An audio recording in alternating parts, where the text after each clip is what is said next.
सो चलो यार हम लोग इम्प्लीमेंट करते हैं रिफ्रेश टोकन। सबसे पहले मैं क्या करूँगा, हम जो रिफ्रेश टोकन को यहाँ पे जो हम क्रिएट करेंगे रिफ्रेश टोकन को गाइज, रिफ्रेश टोकन को उसको मैं स्टोर करूँगा डेटाबेस के अंदर। यस, आप कहोगे सर ऐसा क्यों करोगे? बिल्कुल मैं ऐसा करूँगा सो दैट हम रिफ्रेश टोकन के स्टेटस को भी स्टोर कर पाएँ, ठीक है, डेटाबेस। क्योंकि हमें रिफ्रेश टोकन को बाद में इनवैलिडेट भी करना है। This is very important. Invalidate करने का मतलब क्या है गाइज? इनवैलिडेट करने का मतलब ये है कि हम वी वांट कि हम बेसिकली कोई भी अगर लॉग आउट करें तो हम अपने रिफ्रेश टोकन को रिवोक कर लें एंड दोबारा जब उस रिफ्रेश टोकन से नया टोकन जनरेट करने की कोशिश करें तो ना हो। ये काम बेसिकली हम लोग करने वाले हैं, ठीक है। कैसे मैं आपको दिखाता हूँ। तो डेटाबेस में स्टोर करने के लिए मैं क्या करूँगा, I am just going to create one entity या फिर मॉडल बोल सकते हो। मैं यहाँ पे क्रिएट करूँगा, it's like creating a class called refresh token, refresh token entity. और एंटिटी कैसे बनानी है मैं एक एक करके आपको बताता हूँ एंड क्या क्या रखना है वो सब चीज़ भी आपको बताता हूँ, ठीक है। सो इसको सबसे पहले क्या करेंगे, हम बना देंगे, इट्स लाइक ऑब्वियसली बात, इसको बना देंगे entity and table. And table जो यूज़ करेंगे हम यूज़ करेंगे लाइक रिफ्रेश अंडरस्कोर टोकन्स, ठीक है। एंड क्योंकि रिफ्रेश टोकन बहुत फ्रीक्वेंटली यूज़ होगा, ठीक है, डेटा रिफ्रेश टोकन को फेच करना अगर मान लो हर एक 5 सेकंड में रिफ्रेश कर रहे हो तो बहुत फ्रीक्वेंटली यूज़ होगा। तो इसलिए मैं यहाँ पे इंडेक्सेस यूज़ करूँगा। अब इंडेक्सेस मतलब जो फील्ड वाइज डेटा आप मतलब फ्रीक्वेंटली फेच कर रहे हो तो डेटाबेस में उसको हम इंडेक्सेस बनाते हैं। सो आपका डेटाबेस थोड़ा सा फास्ट होता है तो इंडेक्स बनाएंगे। इसके और भी तरीके हो सकते हैं बट फिलहाल हम लोग ये यूज़ करेंगे। एंड इंडेक्स में 2 कॉलम बनाऊंगा, ठीक है। अच्छा, इसको बाद में बनाते हैं, पहले मैं बता दूँ इसको, आप ऐसे छोड़ दीजिए क्योंकि पहले कॉलम से बना लेते हैं फिर आपको मैं बता दूँ। तो यहाँ पे क्या करेंगे, बाकी यूज़ कर लेंगे, जैसे हमें गेटर्स बनाने, सेटर्स बनाने, नो आर्ग कंस्ट्रक्टर बनाने, नो आर्ग कंस्ट्रक्टर बनाना है एंड ऑल आर्ग कंस्ट्रक्टर बनाना है एंड देन फाइनली बिल्डर बनाना so that we can directly build using builder pattern. अब ये सारे कुछ एनोटेशंस जो होंगे वो गाइज आ रहे होंगे हमारे लॉम्बॉक, ठीक है। बट फाइनली ठीक है, मैं यहाँ पे एक लूँगा like you I D and it will be like I D and इसको बना दूंगा आई डी एंड देन इसको ऑटो जनरेट करूँगा। कैसे? जनरेटेड वैल्यू एंड यहाँ पे स्ट्रैटेजी में यूज़ करूँगा, it's like generated type U I D, perfect. And then हम यहाँ पे आएंगे एंड बाकी फील्ड्स बनाएंगे। जैसे फॉर एग्जांपल हमें ऑब्वियसली बात एक चाहिए JTI, इस JTI, ठीक है, इट्स लाइक JTI मतलब JWT की आईडी, ये इंपॉर्टेंट होगी। इस आईडी से हम डेटा को फेच करेंगे, ठीक है। So it's like token ID है, ठीक है। उसके बाद एक्चुअली हमारा जो आएगा इट्स लाइक ये जो यूज़र, ये किस यूज़र का टोकन है। तो बाकी यहाँ पे बहुत सारी इन्फॉर्मेशन रखते हो बट फिलहाल मैं रखूँगा ये जो रिफ्रेश टोकन है वो किस यूज़र ने बनाया, अभी मैपिंग करनी होगी। देन कब बनाया है, इंस्टेंट क्रिएटेड, ठीक है, हाँ क्रिएटेड एंड टोकन जो है वो कब एक्सपायर होगा। सो लाइक या इंस्टेंट एक्सपायर्स एट ये टोकन भी एक्सपायर होगा तो फिलहाल हम इसको ऐसे छोड़ दें, ठीक है। एंड एक बुलियन फील्ड लूँगा that is Boolean and revoked, ये इंपॉर्टेंट फील्ड है। अगर रिवोक्ड की वैल्यू ट्रू है दैट मीन्स टोकन रिवोक हो चुका।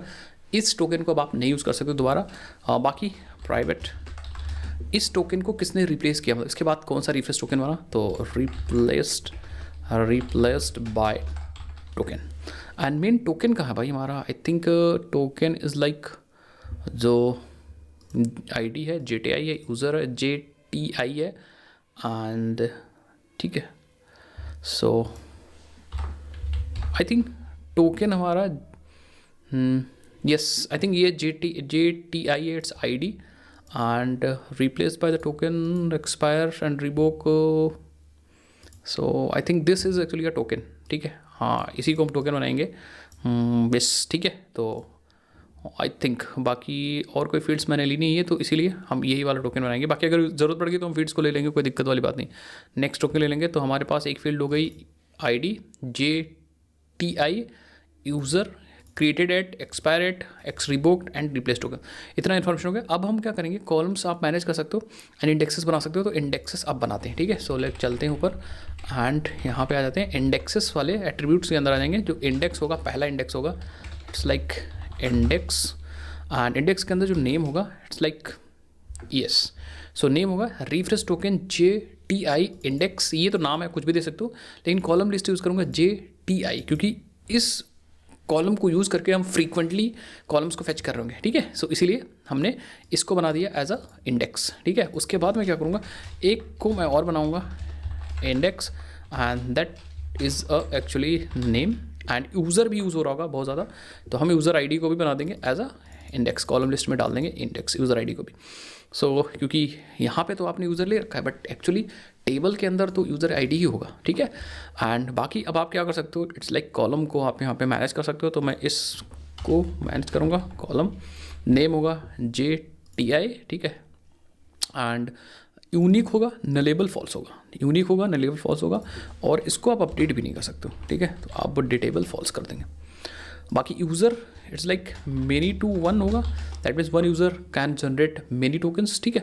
एंड जो इसमें ऑप्शनल को फॉल्स कर दूंगा, एंड फेच को मैं लेजी करूँगा, सो दैट यूज़र जब फेच करो तो हमारे टोकन्स ना फेच हों, ऑन डिमांड फेच हों। एंड दैट्स ज्वाइन कॉलम, अगर आप लिखना चाह रहे हो तो आप यहाँ ज्वाइन कॉलम बना सकते हो। Join column is like user ID, nullable false and updatable भी फॉल्स, अपडेट आप नहीं कर सकते हो, ठीक है।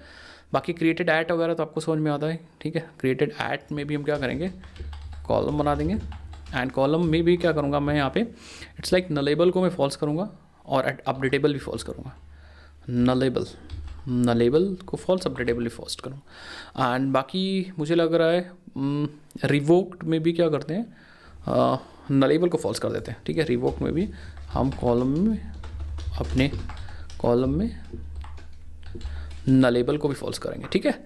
और एक्सपायर एट में भी नलेबल को फॉल्स करेंगे, ये सारी वैल्यूज़ हमें चाहिए भाई, मतलब इन्वेंटरी है, नलेबल को फॉल्स कर देंगे। सो दैट्स इट, मुझे लग रहा अब हम अपने रिफ्रेश टोकन की इन्फॉर्मेशन को स्टोर कर सकते हैं डेटाबेस में। ना अब बात करने की कैसे जनरेट करेंगे। सो जनरेट करने के लिए हमारे पास यहाँ पे JWT सर्विस में देखो अगर, तो हमारे पास यहाँ पे एक मेथड होगा, देखो जनरेट एक्सेस टोकन है, जनरेट रिफ्रेश टोकन है। तो जनरेट रिफ्रेश टोकन में हम लोग क्या कर सकते हैं, अपना यूज़र पास कर सकते हैं और JTI पास कर सकते हैं। तो बेसिकली हमने क्या किया, हमने यहाँ पे एक्चुअली डेटाबेस के अंदर हमने टोकन को स्टोर नहीं किया, रिफ्रेश टोकन को, हमने उस टोकन की आईडी को स्टोर किया, ठीक है, समझ गए, उस टोकन की आईडी को स्टोर किया। बट अगर चाहते हो तो आप एक्चुअली रिफ्रेश टोकन की वैल्यू भी स्टोर कर सकते हो, बट ज़रूरत नहीं पड़ेगी। अगर आपको चाहिए तो आप यहाँ पे आकर के एक एक्चुअल टोकन आप यहाँ पे लाइक स्ट्रिंग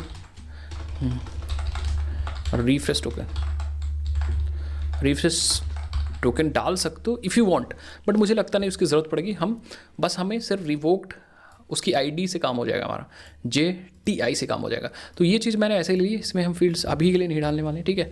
बाकी अगर आप इम्प्लीमेंट करना चाह रहे हो so you can do that, ठीक है। सो इससे हम जनरेट कर सकते हैं अपना टोकन, यूज़र पास करना होगा, JTI पास करना होगा, it's like ID of the token. So let's do that. हम यहाँ पे आते हैं अपने ऑथ कंट्रोलर के अंदर, एंड हम यहाँ पे बनाते हैं, ठीक है।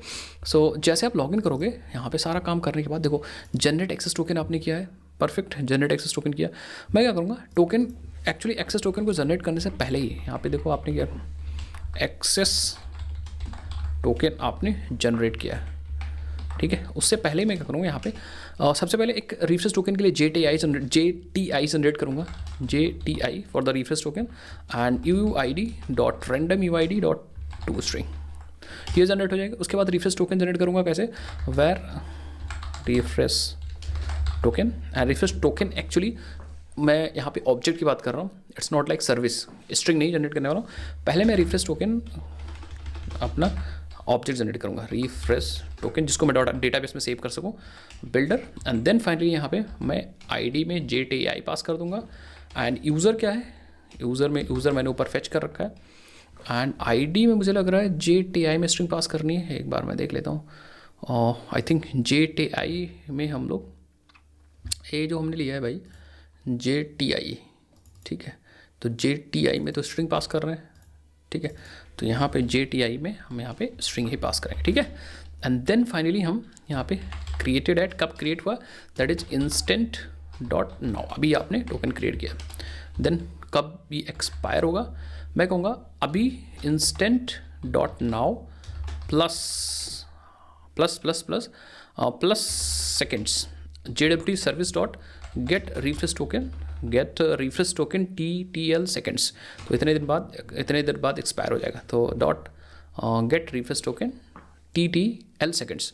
तो अब इस बात मैंने अभी का टाइम लिया, प्लस कर दिया जितने सेकंड्स में, जितने सेकंड्स की वैलिडिटी थी, तो वो आ जाएगा नेक्स्ट टोकन का टाइम जब ये एक्सपायर होगा, ठीक है। उसके बाद फाइनली अभी रिवोक नहीं हुआ है तो रिवोक में फॉल्स दे देंगे क्योंकि अभी तो नया बना ही रहे हैं। एंड देन फाइनली हम क्या कर देंगे, बिल्ड कॉल करके हमारा टोकन बिल्ड हो जाएगा। अब हमारा रिफ्रेश टोकन एक्चुअली आ चुका है गाइस, मतलब ये टोकन की ऑब्जेक्ट, टोकन का रिफ्रेश टोकन का ऑब्जेक्ट आ गया जो हम डेटाबेस में सेव करने वाले हैं, ठीक है। अब हम क्या करेंगे, यहाँ पे हम इसको सेव कर देंगे, हम रिफ्रेश टोकन, हमारे पास एक यहाँ पे ऑब्वियसली बात है एक रिपोजिटरी भी होनी चाहिए रिफ्रेश टोकन की। So let me create one repo, ठीक है, refresh token repository and it should be a interface. तो मैं यहाँ पे आऊँगा, इंटरफेस यूज़ करूँगा and then finally extends JPA repository and हमें यहाँ पे पास करना है refresh token and long use करें, ID यूज़ करें, UUID यूज़ करें, परफेक्ट।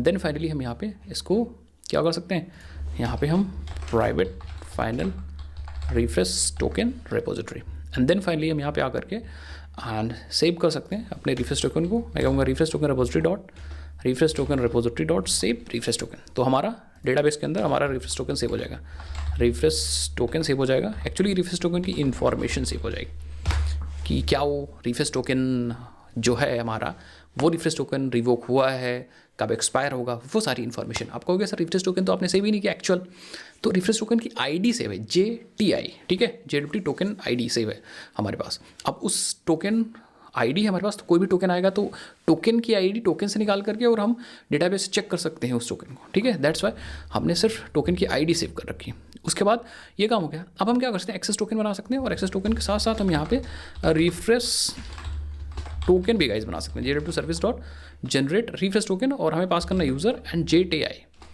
पास कर सकते हैं, या हम अपने रिफ्रेश टोकन जो हमने वेरिएबल लिया था ना, refresh token dot gate JTI, I think ये वेरिएबल एक्सेस क्यों नहीं कर रहा है, ये वाला वेरिएबल हमने लिया था उसी को मैं एक्सेस करने की कोशिश कर रहा हूँ भाई। तो लेट मी डू दैट। हमने गेटर सेटस तो बना रखे हैं, प्राइवेट गेटर सेटस सब चीज़ बना रखा है। आई थिंक हम लोगों ने यहाँ पे रिफ्रेश टोकन OB कर दो इसको, so that mix now OB कर दो इसको एंड यहाँ हम यूज़ कर रहे होंगे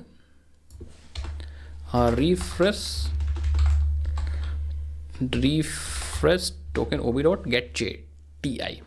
तो बेसिकली हमने जो ऑब्जेक्ट सेव किया है वही वाला JTI यूज़ कर रहे हैं यहाँ पे।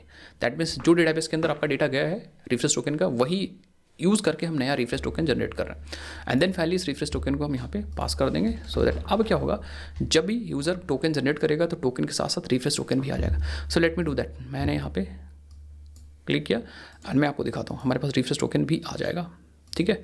सो आप देखो यहाँ पे एंड लेट मी जनरेट, तो यहाँ पे आ जाओ एंड लॉगिन वाले API पे जाओ, इसको बड़ा कर लो एंड सेंड पे क्लिक करो, यू विल सी यस। आप देखो हमारे पास टोकन है, टोकन के साथ साथ रिफ्रेश टोकन है एंड रिफ्रेश टोकन की इन्फॉर्मेशन मैं देखूंगा। रिफ्रेश टोकन को कॉपी करो and go to here JWT पे, यहाँ पे जाओ, पेस्ट करो and you will see information JTI। ये जो JTI है ना, ये डेटाबेस के अंदर सेव होगा, ठीक है, ये डेटाबेस के अंदर सेव होगा। जैसे E375 मैं आपको दिखाता हूँ यार, ठीक है। सो हम यहाँ पे यूज़ करेंगे वर्कबेंच मैंने ओपन कर लिया गाइस एंड वर्कबेंच में अगर मैं आपको दिखा सकूं तो ठीक है। सो लेट मी डू दैट। यहाँ पे आ जाओ एंड यहाँ पे स्कीमास में चलो और यहाँ पे auth में चलो, यहाँ पे रिफ्रेश टोकन को सर्च करो एंड ये रहा। तो हमारा जो ID है, दिस इज़ ID ब्लॉब में है क्योंकि UUID मैंने ले रखा है, क्रिएट अब हुआ है, एक्सपायर अब होगा, ठीक है। सो एक बार देख लो, ठीक है। एंड JTI यही है, E3 से स्टार्टिंग है और 43 से एंडिंग है। यहाँ भी देखो E3 से स्टार्टिंग है, 43 से एंडिंग है, perfect. And replace by token, अभी ये किसी से रिप्लेस नहीं हुआ, रिवोक्ड अभी भी नहीं हुआ है, यूज़र ID ये है, परफेक्ट। दैट मीन्स हमारा टोकन जनरेट हो चुका है, ठीक है। सो आई थिंक आप समझ में। अभी जब हम लॉग आउट करेंगे तब हम क्या करेंगे, इसको रिवोक कर देंगे, टोकन को रिवोक कर देंगे। सो ये सारा काम हो गया। एक दो काम और करेंगे हम, क्योंकि टोकन को हम, ठीक है चलो भाई मान लो मैं टोकन को भेज रहा हूँ, रिफ्रेश टोकन को हम लोग यहाँ पे क्या यूज़ करेंगे, देखो टोकन को हम रिफ्रेश टोकन को हम अटैच करेंगे कुकीज़ के अंदर, सो दैट बार बार हमें रिफ्रेश टोकन को भेजना ना पड़े और कुकीज़ के अंदर रिफ्रेश टोकन ज़्यादा सिक्योर होगा, ठीक है। सिक्योर इसलिए होगा क्योंकि हम इसको लोकल स्टोरेज में नहीं रखेंगे, क्योंकि मैं आपको बता दूं यहाँ पे गाइज एक दो कॉन्सेप्ट और कि यहाँ पे क्या होगा, जब रिफ्रेश टोकन या जो हमारा मेन एक्चुअल टोकन है वो जाएगा क्लाइंट के पास, तो क्लाइंट क्या करेगा, टोकन को तो लोकल स्टोरेज में रख देगा, रिफ्रेश टोकन को लोकल स्टोरेज में रख देगा, तब तो प्रॉब्लम हो जाएगी, क्योंकि बार बार अगर ये कोई पा गया ना तो इस टोकन को यूज़ करके हमारा टोकन बार बार जनरेट करता रहेगा। तो इसीलिए मैं इसको यहाँ पे नहीं रखूँगा। हम क्या करेंगे, इसको कुकीज़ में रखेंगे HTTP only pay. That mean JavaScript इसको ना यूज़ कर पाए, और कोई अगर पा भी जाए तो जावास्क्रिप्ट के थ्रू इसको ना भेज सके। तो हम ये काम करेंगे। तो उसके लिए हम लोग क्या करते हैं, लेट्स सी, हम लोग क्या करते हैं, थोड़ा सा मैं रिफ्रेश टोकन यहाँ भेज दूंगा, ये तो कोई दिक्कत वाली बात नहीं, बट हम साथ साथ में यहाँ पे कुकीज़ में भी इसको भेजेंगे, ठीक है, कुकीज़ में, सो दैट जब भी रिक्वेस्ट जाए तो खुद से ये चला भी जाए और मैन्युअली इसको भेजना भी ना पड़े। दूसरी चीज़, लोकल स्टोरेज में इसको रखना भी ना पड़े, ठीक है। सो मैं क्या करूँगा, हम एक बनाएंगे कुकी सर्विस। क्या बनाएंगे, कुकी सर्विस बनाएंगे। So let me do that. Cookie service important है, समझिएगा बात, ठीक है। कुकी सर्विस के अंदर क्या कर रहे होंगे हम लोग, इसको एक्चुअली कुकी सर्विस के अंदर वो सारी इन्फॉर्मेशन होगी जैसे जेडब्ल्यू सर्विस है, बट कुकी सर्विस के अंदर हम कुकी को ऐड करना, कुकी से डेटा फेच करना, वो सारी इन्फॉर्मेशन के लिए मैथड्स लिखेंगे। बेसिकली कुकी के ऊपर जो ऑपरेशन है उनको कैसे परफॉर्म करना वो करते हैं।